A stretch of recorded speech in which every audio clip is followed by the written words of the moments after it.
Shalom, apa kabar? Kita ketemu lagi hari ini.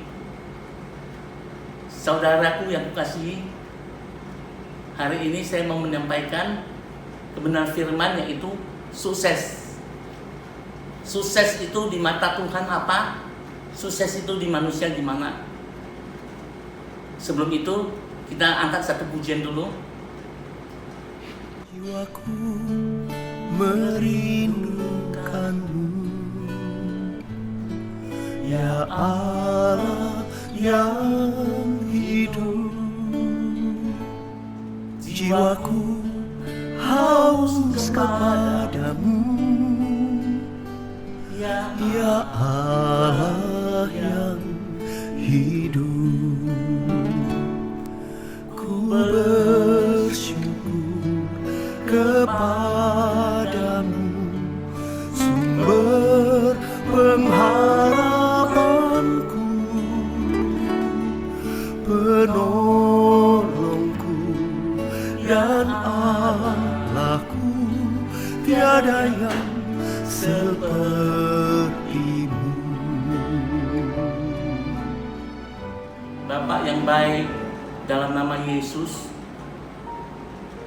terima kasih atas kesempatan yang Bapak berikan buat hamba-Mu untuk menyampaikan kebenaran firman. Kami percaya setiap firman yang disampaikan tidak pernah sia-sia. Yang Bapak berkati setiap orang yang mendengarnya, agar mereka bisa menjadi pelaku firman. Roh Kudus, tuntun hamba-Mu. Tambah hamba-Mu, Roh Kudus tidak bisa berbuat apa-apa. Dalam nama Yesus, amin. Saudara yang kucintai, hari ini saya menyampaikan kebenaran firman, yaitu sukses. Setiap orang ingin sukses. Seluruh orang dunia itu ingin sukses, kepingin kaya. Tapi cuma ingin. Sebenarnya kita kalau mau sukses, kita harus berkomitmen untuk sukses. Karena berkomitmen sama ingin lain. Berkomitmen harus ada harga yang harus dibayar. Yang pertama kuncinya tentu harus kita bisa dipercayai. Itu kunci pertama. Kalau kita mau sukses, bisa dipercayai orang. Apa yang kita bicarakan harus bisa dipegang. Kedua, harus bekerja keras. Nah, sama seperti di Amsal 28 ayat 20 cerita, kalau orang yang bisa dipercaya mendapat banyak berkat, sedangkan orang yang ingin cepat kaya tidak luput akan hukuman. Ini cerita kalau kita cuma orang yang ingin mau cepat kaya, itu menghalalkan segala cara. Jadi serakah. Jadi apapun diusahakan supaya nampaknya hebat gitu.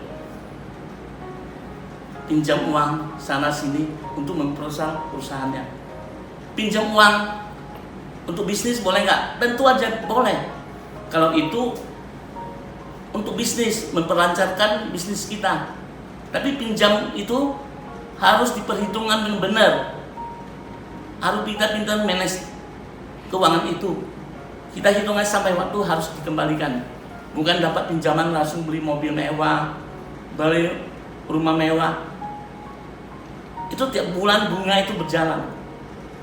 Jangan sampai bisnis mandat, bunga berjalan, akhirnya hancur. Sama aja merakit bom. Hari ini, kalau kita mau sukses, kita jalanin dengan benar. Yang tidak luput, kita harus jalan kebenaran firman, berkenan pada Tuhan. Nah, jangan cuma ingin kaya, tapi serakah, tipu sana, tipu sini. Seperti di Filipi 2 ayat 4, dan setiap orang janganlah mementingkan diri sendiri, tapi kepentingan orang harus dijaga maksudnya. Jadi kalau kita mau dagang, ada hubungan bisnis dengan orang, kita jangan sampai merugikan orang, menguntungkan orang sebesar-besarnya tanpa memikirkan kerugian orang. Itu sangat tidak baik dan tidak bisa akan lama. Kita untung boleh, namanya dagang ya, dan untungnya secukup aja. Jangan sampai orang merugi. Kita harus pentingkan kepentingan orang juga. Dan satu lagi, Kalau hari ini kita lihat teman sukses, jangan iri. Dan jangan untuk kepentingan diri sendiri menjatuhkan teman. Sangat tidak bagus. Nah, dia Yakobus 3 ayat 16.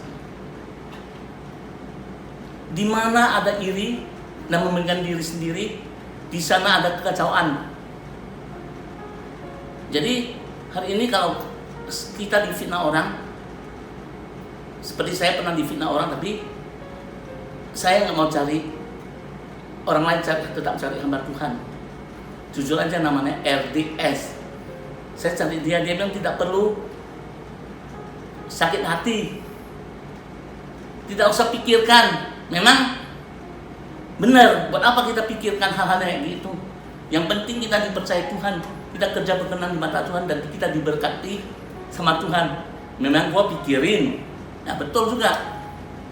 Jadi mulai sekarang RDS bilang, udah doain dia, berkatin dia. Ya buat doain, Tuhan ampunilah mereka, karena mereka tidak tahu apa yang mereka lakukan, dan mengembalikanlah mereka kepada jalan yang lurus. Akhirnya begitu doa, merasa hati saya enak, plong. Dulu saya masih ingat waktu bertobat, saya Kristenan itu ibarat dengan kebaikan. Kenapa? Ini ada kesaksian. Waktu itu saya baru beli mobil yang kecil lah, mobil baru. Waktu itu masih ingat tanggal berapa nggak tahu, tapi dia tahu hari Jumat. Kenapa? Waktu itu di Telegong sekitar jam 10 ada satu orang tua selempet mobil saya. Akhirnya mobilnya baret peon, dan orang itu jatuh. Tapi saya nggak marah. Kenapa? Tahu pasti nggak sengaja. Jadi saya angkat dia pas ada yang lewat juga, angkat dia ke samping. Akhirnya Pak keluarkan 50.000. Pak, tolong bantu saya beli aqua buat orang ini. Ya, orang itu pergi beli aqua. Saya masih ingat dulu tiap kantong saya pasti ada obat favorit saya, yaitu obat Neuragin. Nah, akhirnya saya kasih dia obat Neuragin sampai minum. Kira setengah jam lagi, Pak, gimana mau ke rumah saya? Tak usah kanannya, udah sembuh. Sekarang obat favorit saya cuma Sukacita, bukan Neuragin lagi. Nggak pernah ada Neuragin lagi. Waktu bapak itu, Pak, maaf ya, saya mau sholat. Nah, maka dia ingatkan hari Jumat, saya mau sholat. Dia kembalikan uang saya, bilang, Pak, ini buat bapak aja. Dia bilang, makasih. Mau cepat-cepat, Pak, permisi dulu ya, mau sholat. Ya Pak, silakan. Akhirnya baru satu langkah dia balik, Bapak orang Kristen ya? Ya, kok bisa tahu? Nah, itu kan dari sana identik bahwa orang baik itu ada Kristen. Maka kita ada Kristus hidup dalam kita. Kita harus jadi terang buat orang, jadi batu sanjungan buat orang. Di Amsal 12 ayat 15, berjaga-jagalah dan waspadailah terhadap segala ketamakan, sebab walaupun seorang berlimpah-limpah hartanya, hidupnya tidaklah tergantung daripada kekayaannya itu. Manusia bilang segala-galanya adalah uang. Ya, semua perlu uang, yang memang benar. Tapi Tuhan Yesus cerita segala-galanya bukan duit. Segala-galanya dari Tuhan Yesus. Kamu punya duit, bisa beli apa saja, benar. Tapi ingat, lu punya duit tidak bisa beli nyawa kamu. Nah, itu dimaksud dari Tuhan, segala-galanya dari Tuhan. Jadi makanya hari ini kita prioritas supaya kita nggak serakah, yaitu kita belajar hidup dengan cukup. Merasa cukup, merasa bersyukur, itu menghindari kita keserakahan. Kalau kita merasa tidak bercukup, merasa kurang terus, sampai berkatin orang pun merasa kurang, itu namanya keserakahan. Contohnya, saya hari-hari ini, dulu saya hidup mewah, jujur aja, tapi udah bertobat, saya belajar tidak meninggikan gaya hidup saya lagi. Saya beli baju itu aja, sampai orang bilang, Baju lu beli yang bagus, ini semua orang kasih. Saya tidak pernah buat diri saya sederhana itu cukup. Saya punya prinsip, untuk saya kurang. Untuk saya cukup, untuk orang lain kurang. Untuk Tuhan selalu mengucapkan syukur dan terima kasih. Ya. Kalau kita belajar hari ini dengan merasa cukup untuk diri kita, maka kita tidak serakah. Kalau hari ini hidup tidak merasa cukup, pasti engkau serakah, mengharapkan segala cara. Apalagi hidup di pandemi ini, kesempatan buat kita untuk memberkati orang yang membutuhkan. Nah, kita bukan hanya mau berkati benih ya, bukannya kita baik. Karena kita mau setia sama Tuhan. Benih yang kita nabur adalah dari Tuhan juga. Berkat dari Tuhan ada dua. Sebagian untuk benih, sebagian untuk kita makan, untuk keluarga kita makan. Kita harus sisihkan untuk memberkati orang juga. Apalagi saat ini orang lagi cari makan susah, banyak kena PHK, perusahaannya banyak bangkrut. Saat inilah kita menjadi berkat sebagai orang Kristen. Kita harus terang buat orang. Sahabat yang kucintai, di saat pandemi ini, kesempatan Tuhanlah buat kita untuk menjadi berkat buat orang yang memang membutuhkannya. Kita jangan memikirkan diri kita sendiri, kita harus memikirkan orang lain.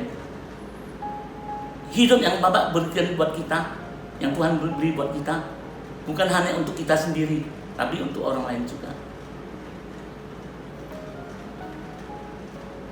Saudara kekasih dalam Tuhan, jangan lupa hari ini kita menjadi berkat. Dan hidup harus merasa cukup dan harus bersyukur. Terima kasih.